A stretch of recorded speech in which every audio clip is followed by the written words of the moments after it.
आदम अल सलाम की वफात के तकरीबन 1000 साल बाद नूह अल सलाम तशरीफ लाए। आदम अल सलाम के बाद की नस्लें बहुत नेक थीं, पर तकरीबन 1000 साल बाद शैतान ने उन लोगों को बहका या कि कुछ नेक और बुजुर्ग लोगों को याद रखने के लिए उनके बुत बना लो, तो लोगों ने कुछ बुजुर्गों को इज्जत देने के लिए उनके बुत बना लिए। उस वक्त तो बुतों की पूजा नहीं हुई, पर कुछ नस्लों बाद के लोग आहिस्ता आहिस्ता इन बुतों को पूजने लग गए। कुफ्र और शिर्क आम हो गया और एक अल्लाह की इबादत बंद हो गई। तब अल्लाह ने दुनिया में नूह अल सलाम को भेजा। उस वक्त इंसानों की उम्र ज्यादा होती थी और नूह अल सलाम की उम्र तकरीबन 950 साल थी। नूह अल सलाम ने लोगों को अल्लाह की तरफ दावत दी। सूर नूह में अल्लाह फरमाता है, यकीनन हमने नूह को उनकी कौम की तरफ भेजा कि अपनी कौम को डराओ और खबरदार कर दो। इससे पहले पहले कि उनके पास दर्दनाक अजाब आए, नूह अल सलाम ने अपनी कौम से फरमाया, ऐ मेरी कौम, मैं तुम्हें साफ साफ डराने वाला हूं, तो तुम अल्लाह की इबादत करो और उससे डरा करो, और मेरा कहना मानो तो वह तुम्हारे गुनाह बख्श देगा। नूह अल सलाम तबलीग के सिलसिले में बहुत मेहनत करते थे। दिन रात लोगों के घरों और इज्तिमा में जाकर उन्हें दावत देते थे। नूह अल सलाम लोगों को प्राइवेटली और पब्लिकली समझाते, यहां तक कि उन्हें यह करते करते 950 साल गुजर गए, पर सिर्फ चंद लोगों के सिवा कोई ईमान नहीं लाया। नूह अल सलाम की कौम उनका मजाक बनाती थी और कहती थी कि अगर वादा करते हो उसको ले आओ। नूह अल सलाम की, तुम सच्चे हो तो जिस अजाब का तुम हमसे, कौम साल दर साल बुराई में आगे बढ़ती गई और नूह अल सलाम को परेशान करती रही और कोई ईमान न लाया। सिर्फ कुछ लोगों को छोड़कर फिर अल्लाह ने नूह अल सलाम की तरफ वही की और फरमाया, आपकी कौम में से जो ईमान ला चुका है उनके सिवा अब कोई ईमान नहीं लाएगा, बस आप उनके कामों पर गमगीन ना हो। फिर जब अल्लाह ने वही कर दी और उन्हें बता दिया कि अब कोई ईमान नहीं लाएगा, तो वह ना उम्मीद हो गए और अपनी कौम के लिए बद्दुआ की कि ऐ मेरे परवरदिगार, तू किसी मुनकर को रूहे जमीन में जिंदा ना छोड़ और मोमिन मर्द और औरतों को बख्श दे।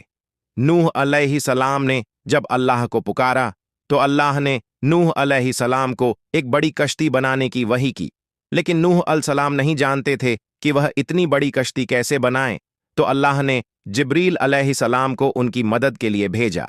नूह अल सलाम एक पहाड़ पर रहते थे।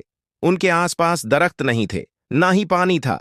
उन्होंने बहुत से दरख्त उगाए, फिर उनको काटा और पहाड़ पर बैठ के कश्ती तैयार करते रहे। लोग जब नूह अल सलाम को कश्ती बनाते हुए देखते तो उनका बहुत मजाक बनाते और कहते, यह कैसा मजनून है जो पहाड़ पर कश्ती बना रहा है। धीरे धीरे बहुत मेहनत के बाद एक बहुत बड़ी कश्ती तैयार हो गई। एक जगह आता है कि नूह अल सलाम ने यह कश्ती 100 साल में तैयार की। इस कश्ती की लंबाई 300 गज, ऊंचाई 30 गज और चौड़ाई 50 गज थी। एक अंदाजे के मुताबिक इस कश्ती की लंबाई 1-1 किलोमीटर से ज्यादा थी और गहराई 30 हाथ थी। यह कश्ती आम कश्तियों की तरह ऊपर से खुली हुई नहीं थी, बल्कि इसको जैसे नीचे से बंद किया गया था वैसे ही ऊपर से भी बंद किया गया था, ताकि ऊपर से जो बारिश बरसे वह उन्हें नुकसान न दे। इस कश्ती के 3 फ्लोर्स थे और हर फ्लोर में एक दरवाजा था। अल्लाह ने नूह अल सलाम को हुक्म दिया कि मोमिनों को और अपने घर वालों को और जमीन पर बसने वाले तमाम जानवरों का जोड़ा जोड़ा इस कश्ती में सवार कर लो। फिर अल्लाह ने आसमान और जमीन में से पानी खोल दिया और सैलाब आ गया।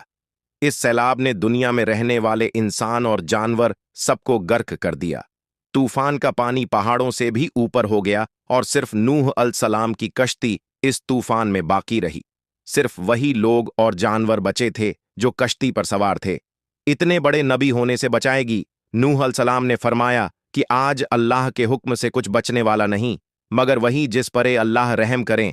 बाप और बेटे के दरमियान यह गुफ्तगू जारी थी कि एक तूफानी मौज ने उनके बेटे को गर्क कर दिया।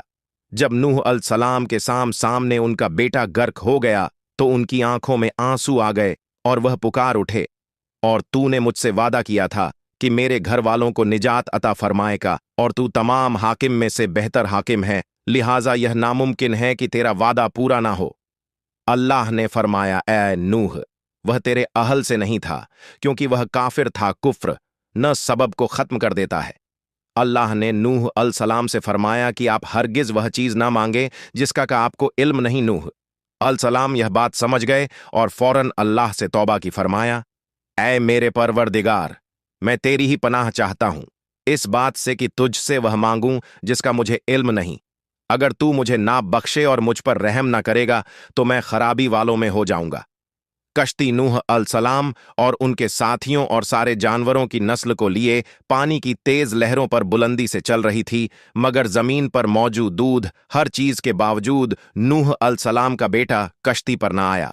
नूह अलसलाम ने उसे पुकारा कि मेरे बेटे इस कश्ती में आ और काफिरों का साथी ना बन, लेकिन उसने कहा कि मैं किसी पहाड़, इंसान, जानवर, परिंदे गर्क हो चुके थे, उनमें से कोई बाकी नहीं बचा था। अगर कोई बचा था तो वो थे कश्ती वाले। नूह अलसलाम और उनके साथी 6 महीने तक उस कश्ती में रहे। आखिर अल्लाह के हुक्म से तूफान रुक गया। अल्लाह ने जमीन को हुक्म दिया कि वह पानी निगल जाए। जमीन ने सारा पानी निगल लिया और जमीन खुश्क हो गई और कश्ती पहाड़ पर जाकर ठहर गई। अब उन्हें हुक्म हुआ कि सलाम के साथ कश्ती से उतर आइए, आप सब पर बरकत नाजिल होगी और उन नस्लों पर भी जो आपसे पैदा होंगी। फिर सिर्फ नूह अलसलाम से आगे की नस्ल शुरू हुई और जमीन में उनकी औलाद के अलावा किसी और की नस्ल बाकी ना रही।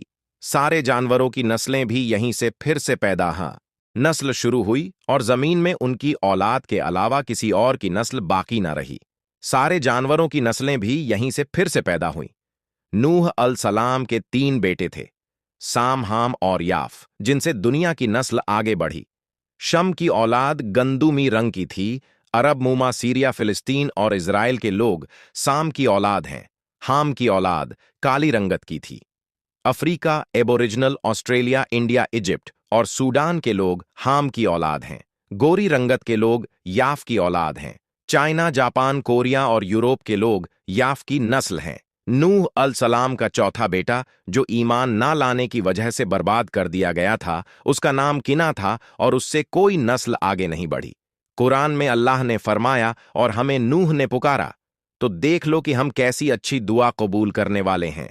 हमने उसे और उसके फरमाबरदार को उस जबरदस्त मुसीबत से बचा लिया और उसकी औलाद हमने बाकी रहने वाली बना दी।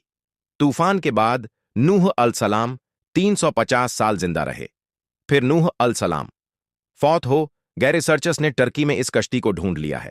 कुरान में अल्लाह ने फरमाया, और बेशक हमने इस वाक़े को निशानी बना के बाकी रखा। बस है कोई नसीहत हासिल करने वाला लोग स्टोरीज को तो डिनायर सकते हैं पर एविडेंसेस को डिनायर सकते। नूह अलसलाम की यह कश्ती एक बहुत बड़ा एविडेंस है। इस पूरे वाक़े का तो यह था नूह अलसलाम का बेहतरीन वाक़या। नेक्स्ट आप कौन से प्रॉफिट की स्टोरी सुनना चाहते हैं, प्लीज कमेंट करके बताइए। और अगर आपको प्रॉफिट सीरीज में इंटरेस्ट है तो प्लीज मेरे चैनल को सब्सक्राइब, कैरन और ब्लैक आइकन दबाना ना भूले।